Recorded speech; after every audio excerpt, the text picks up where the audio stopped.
Let me guess. Your New Year's resolution is to make more money. So you're snooping around on the internet looking for a smart way to increase your income without having to give up too much of your time. All of a sudden, your feed is flooded with posts, videos, and reels of people telling you that creating a digital product is the golden ticket to passive income. Just create a bunch of digital products and you'll have $10,000 months, all while you happily sip cocktails and take pictures of yourself in an infinity pool. It's easy, they say. Just create that course or that template, you slap it online, you create an automated sales funnel, and then you sit back, relax, and enjoy the mountains of money. Well, my friend, I'm here to tell you the actual truth about selling digital products. Generating six figures of passive income through selling a course isn't as easy as many of the online business gurus would like you to think. In this video, I'll tell you about the three biggest myths of selling digital products, and then I'll share a couple of examples of my own digital products which I currently sell.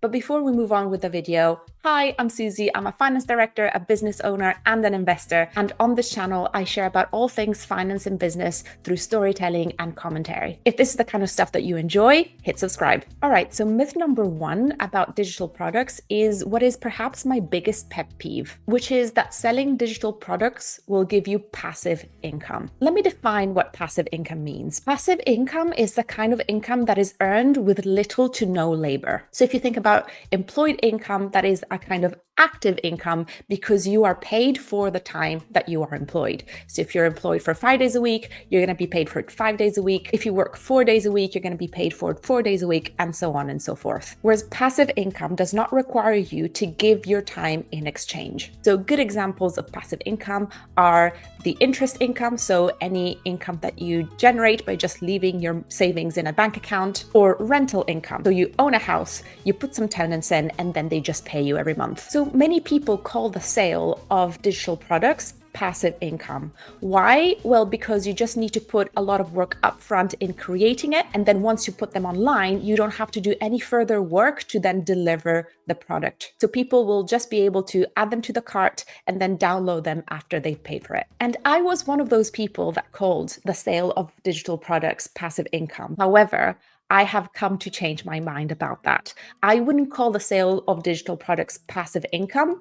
I would call it scalable income. Because after the product is created and put on sale, there's still a ton of work to do after that. I would actually argue that creating the product and putting it online is the easiest part. The hardest part is everything that comes after that. Putting it in front of people's noses, maintaining it, making sure that it's still relevant, making sure that it's up to date, and making sure that it still satisfies that problem that you're trying to resolve with it. All of this in an ever-evolving market. So although the potential income that you can make by selling a digital product is incredibly scalable because you can sell the same product to 100,000 different people potentially, there's still a level of ongoing work that you need to do. The second myth that I would like to debunk is that anybody could make a living out of this. Although I don't want to discourage anybody from trying it, not everyone can make a successful and profitable digital product. People started selling online courses and PDFs and templates about 10 years ago. That's when the market was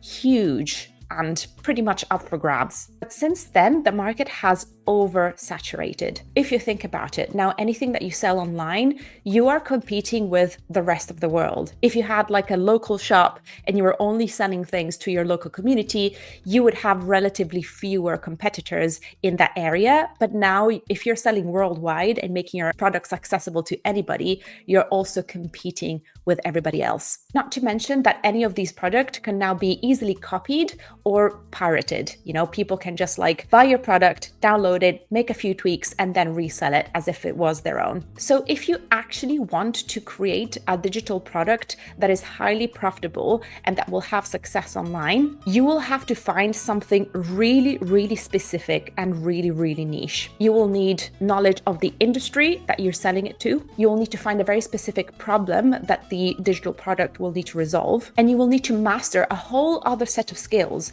such as SEO, storytelling, copywriting, and you will need to be quite good on the technical side of things so that you can create a sales funnel that works for your audience. And this leads me to myth number 3, which is having a good idea is good enough. Unfortunately, it's not good enough to have a good idea for what a digital product may be. You also need what's called product validation. Product validation is the process that you go through to understand whether the product is actually needed and wanted by your audience. The key word there being audience. In a world where, Etsy is filled to the brim with hundreds of thousands of digital products, you will need to make sure that whatever you put on there is needed by the customer that you are targeting. And the only way to know if something is needed by your audience is, well, first of all, you need an audience, and then you need to ask that audience whether they need something or not. I'll give you an example. One of the most popular online products are budget templates, personal budget templates or business budget templates. There's tons of them. The idea of creating a budget template might potentially be a good one because obviously anybody who has money and earns money could potentially need a budget template, but that's not enough. You need to specifically understand what kind of person would need your specific template. Is it a small business? Is it a service-based business? Is it a product-based business? How many bank accounts can it track? How many currencies can it track? What is it about your budget template that can resolve a specific problem of the client that you're targeting? And how can you know that once you launch that template, there will be people ready to buy it? It is a difficult question to answer, especially in an oversaturated market. So not only do you need a good idea, of course, but you also need to know that whatever you're putting on the market, there's a hunger for it. And you also need to set up systems that will drive a high level of traffic to your sales page. It isn't as easy as just slapping it online and then waiting for the money to come in. Now I will show you a specific example of a digital product that I created that is genuinely making me passive income, but I will show you the exact context and strategy behind it. And that product is a Google Sheets template for a theater production budget. So as a little bit of a backstory, I've worked over 10 years in theaters and theater companies. So I know a hell of a lot about how to create a theater production budget from scratch. I have created hundreds of them. I have worked with people that have created them. I consult with people on how to create them. And so I have a lot of in-depth knowledge of how to create a theater production budget. And also, obviously, as someone who works in finance, I know a lot about Google Sheets and I know a lot about Excel. So the way that I drive people to that product is through SEO. That stands for search engine optimization. I won't go too much into exactly how that works, but basically it means that you optimize your web pages so that if people type in Google or any other search engine a few keywords, your web page shows up first. In my case, the keywords that I targeted were theater production budget template. Look at this. So this is the first page of Google and my page shows up in 5th position. Hopefully it will rank up a little bit higher with time, but now this is my page. So what I did is I created a blog post on exactly how to create a theater production budget. I've made sure to optimize this for SEO, and it's very full of information with links and hyperlinks and all that kind of stuff.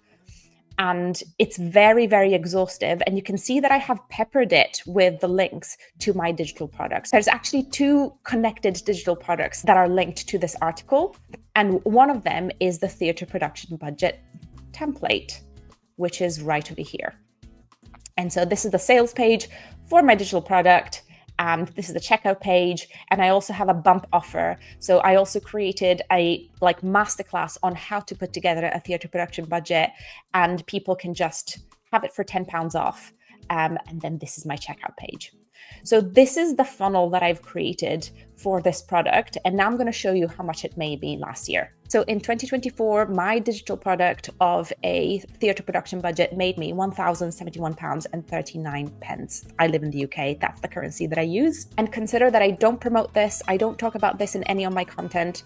And I don't have a marketing strategy other than people finding me on Google and then being so impressed by my blog post that they also want the template and then they buy my template. So is this genuine passive income? Sure, because I genuinely didn't do any work other than just creating the template, putting it online, and then setting up this kind of funnel. But also in a year, that's just £1,000. it is a decent amount of money for not doing any work, but it's definitely not generating enough for me to be able to live off it. It also has a pretty good conversion rate. So the conversion rate is the percentage of people that buy the product after they have visited the checkout page. The people that have visited my checkout page have been just over 1,600, and of those people, 3.4% bought the product. This is very good considering that the industry standard is between 1 and 3%. So that is a pretty good conversion rate. But you see, guys, how niche that product is. It is talking to a very specific set of people. And also, before creating this template, I did like a very thorough research, and I looked for all the other templates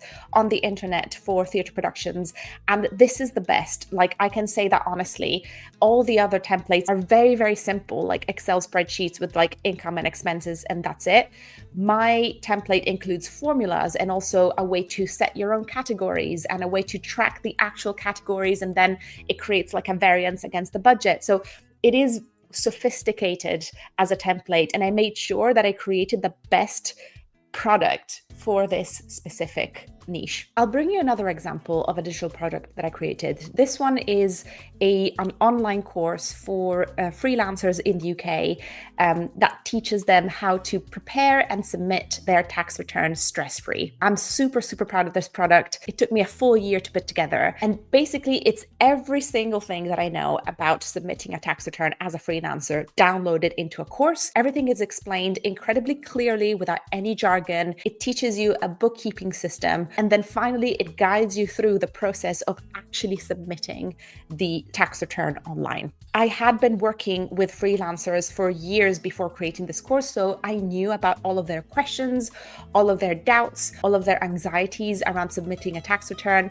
And so I condensed all of that knowledge into one course. This is a product that I still have to work very, very hard on in order to continue to sell it. My main challenge with this is that it's not sexy. Nobody wants to engage with taxes unless they absolutely have to. My strategy with this is I created a free product that basically lays out the basics of submitting a tax return as a freelancer in the UK.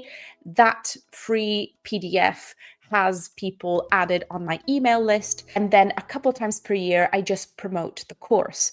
One time when the tax deadline is coming up, and then another time when the new financial year starts. And that hopefully gets people, familiar with the product, and it warms them up to buy it whenever I do a sales campaign. But that is a lot of work. You always have to be looking for the right people to join your club and to have them trust you and to genuinely offer good content. And you have to work to be seen as an authority in your field through your free content, so that when you show people your offer, they are warm enough for them to trust you by giving you their money. They need to trust the fact that whatever they are buying is an exchange for really, really high value. And you create that trust by being, a presence online and creating content that really fosters that relationship in a way that is genuine. It isn't as easy as creating a course and then slapping it on an online school and just stepping back and waiting for the money to come out. It requires that ongoing work and